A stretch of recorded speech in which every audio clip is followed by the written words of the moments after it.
In 1936, a government writer named Eleanor Marsh was sent to rural Tennessee with a notepad and a federal mandate. Find the oldest residents and record whatever they remembered before they were gone. She found a woman born in 1831 who had lived past 100, sitting in a house her grandchildren had built around her stories. The woman described a city she had visited as a girl, buildings that reached higher than anything she had seen since, public spaces scaled for thousands, architecture that felt, in her words, like it had always been there. Marsh transcribed every word. The document still exists, the city does not. The government called it the Federal Writers Project, a branch of Roosevelt's New Deal, launched in 1935 and operational across 24 states by 1936. Its mandate was precise, and its urgency was real. Employ out-of-work journalists, novelists, and researchers to go into homes across the country and record the memories of the oldest Americans before those memories died with them. The writers carried notepads. They sat at kitchen tables and on front porches. They asked open questions and wrote down whatever came back. By the time the project was defunded in 1939, they had produced 2,900 life histories, handwritten and typed, filed in the Library of Congress, where they sat largely unread for nearly 4 decades. I found them because I was tracing something else. The municipal construction discrepancies I had been following kept pointing toward the same window of time, the 1850s through the 1880s, and toward a specific class of building, civic structures, courthouses, public halls, train depots, whose recorded construction dates did not match their apparent age or their proportions. Buildings whose doorways, ceiling heights, and column spacing exceeded anything the documented labor force and documented timeline could reasonably have produced. I went to the WPA interviews looking for corroboration of construction records. What I found instead were the people who had lived inside those buildings and remembered what they looked like before the renovation crews arrived. Consider the arithmetic. An American born in 1848 who lived to 85, not unusual for that generation, would have died in 1933. A government writer knocking on doors in 1937 could still find Americans born in the early 1850s, people who were children during the 1860s, young adults during the 1870s, fully formed witnesses to the most dramatic architectural and civic transformation in American history. Martha Gaines was born in 1849 in Claremont County, Ohio, and died in 1941 at the age of 92. James Whitfield Story was born in 1852 in coastal Georgia and survived until 1944. These were not exceptional cases. The Gerontology Research Group has documented dozens of verified supercentenarians born before 1860. Hundreds more lived past 90. An entire generation of witnesses whose memories bridged 2 completely different worlds was still alive, still speaking, when the government writers came to their doors. What those witnesses described, when the interviews are read carefully rather than skimmed for local color, is a built environment that does not match the one the textbooks describe.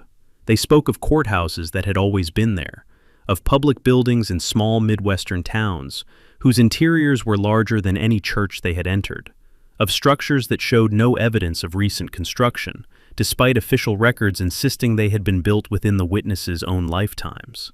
One Ohio interview, conducted in 1938 with a woman identified only as Mrs. R.H. of Circleville, describes the county courthouse as having been standing, fully complete, when her grandmother arrived in the region in the 1820s.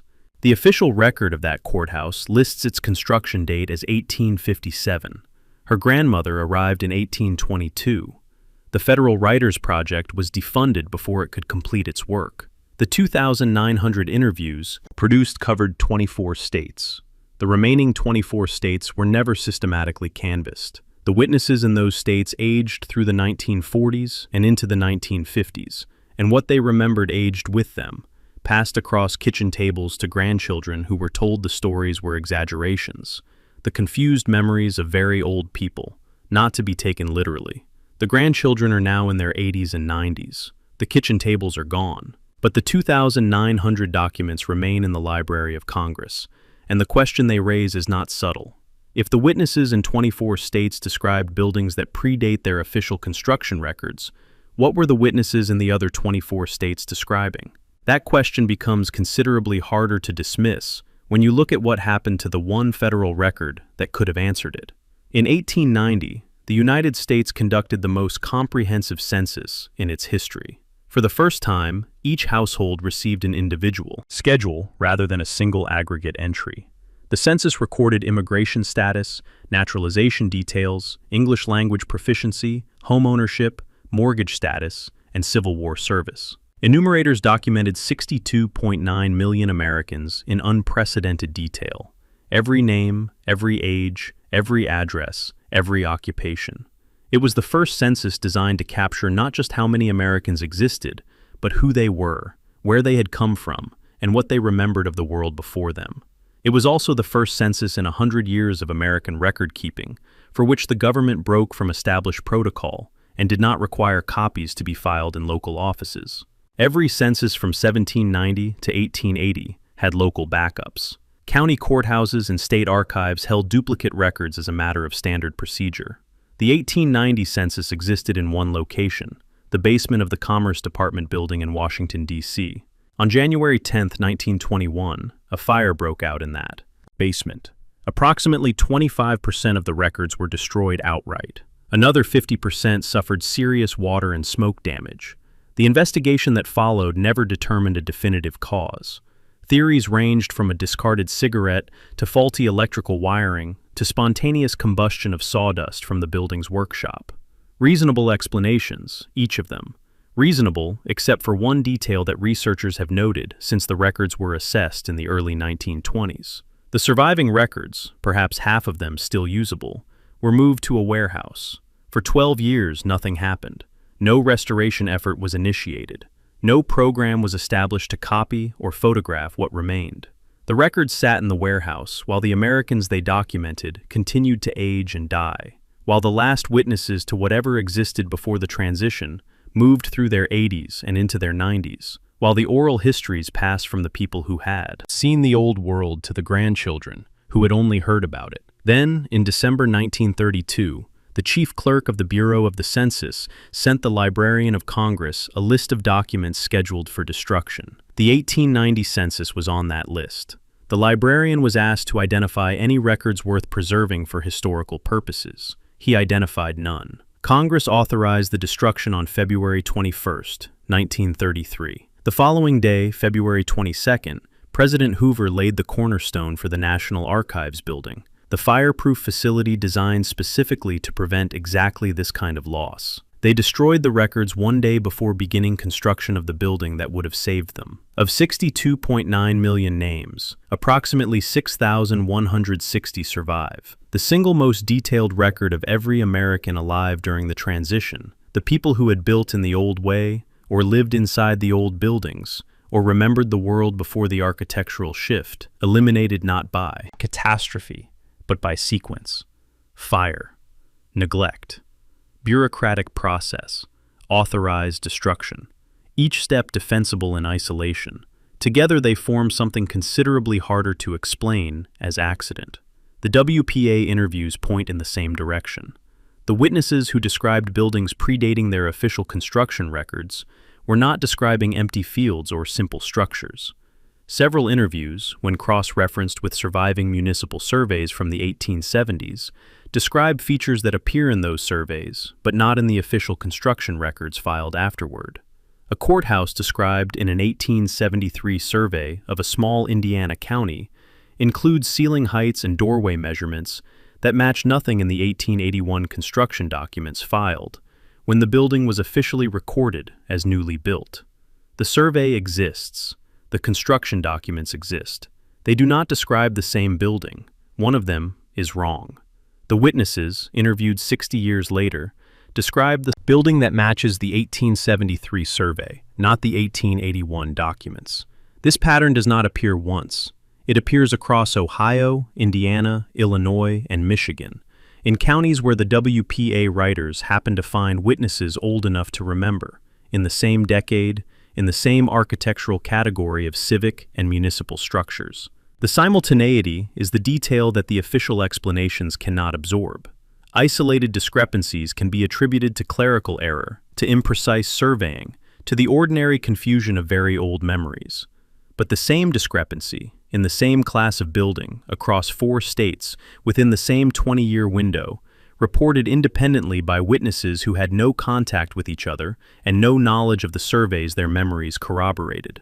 That is not clerical error. That is pattern. The timeline is not subtle once you lay it flat.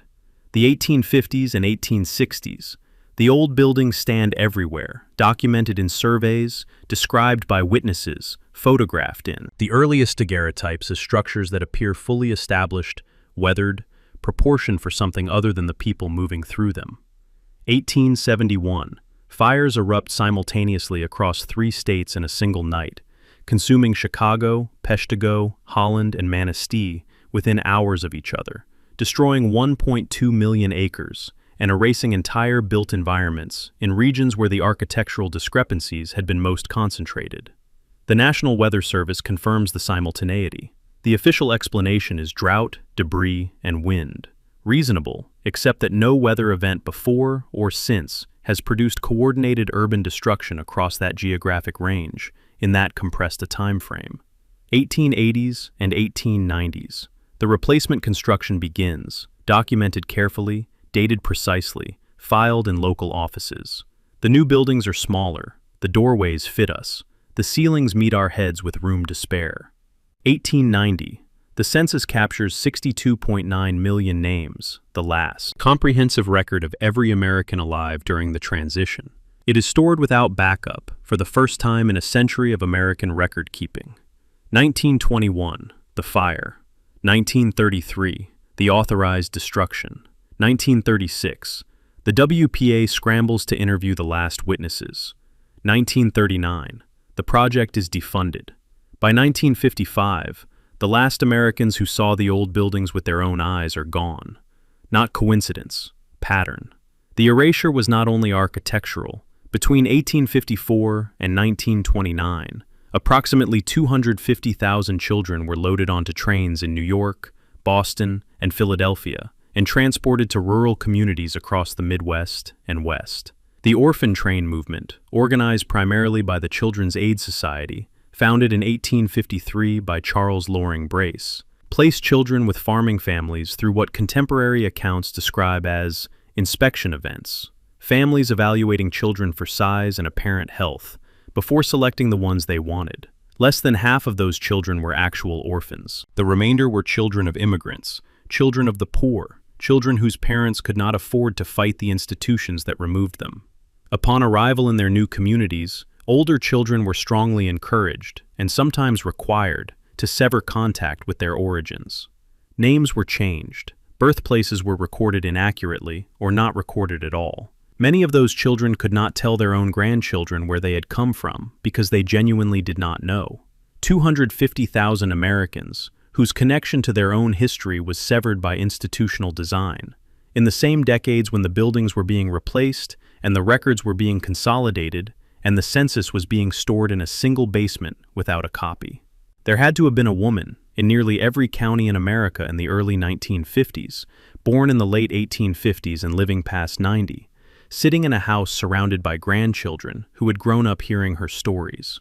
She would have been a child during the 1870s. Old enough to remember the buildings that stood before the replacement construction, old enough to have watched the sky turn red on the night the fires came, old enough to have known families whose children were taken and put on trains heading west with no names and no pasts. She would have described buildings her grandchildren had never seen, buildings the textbooks insisted had been built just years before her birth. Buildings that her own memory placed as ancient and permanent and scaled for something she could not quite name. When she tried to explain, her grandchildren nodded. They changed the subject. In 1950s America, the textbooks always won, and the very old were understood to be confused about the distances of time. What she knew died with her, mostly. Not entirely. The WPA writers caught fragments of it, 2,900 documents from 24 states, the careful transcriptions of Depression-era government workers recording the memories of Americans who had seen the transition with their own eyes. Those documents are still in the Library of Congress. They have been publicly available since the 1970s. They are searchable, They are readable. The question that remains, the one I have not been able to answer, is whether anyone has gone through every single one looking not for local color or regional history, but for the specific details that do not fit, the construction dates that contradict the surveys, the buildings described as ancient that the records insist were new, the proportions that no standard labor force and no standard timeline can account for. The witnesses are gone. Their grandchildren are almost gone. But the words are still there, in the archive, in the handwriting of writers who were told only to listen and record, who sat across kitchen tables from people born before the transition, and wrote down whatever came back. Archives do not forget, not even when everyone else agrees to. The buildings that survived remember their own proportions. The surveys remember what they measured, and somewhere in those 2,900 transcriptions, in the testimonies of Americans who lived through whatever this was, the answer is sitting in a filing cabinet, the same way it has been sitting for nearly a century, waiting for someone willing to read what the last witnesses actually said, instead of what we have decided they should have remembered.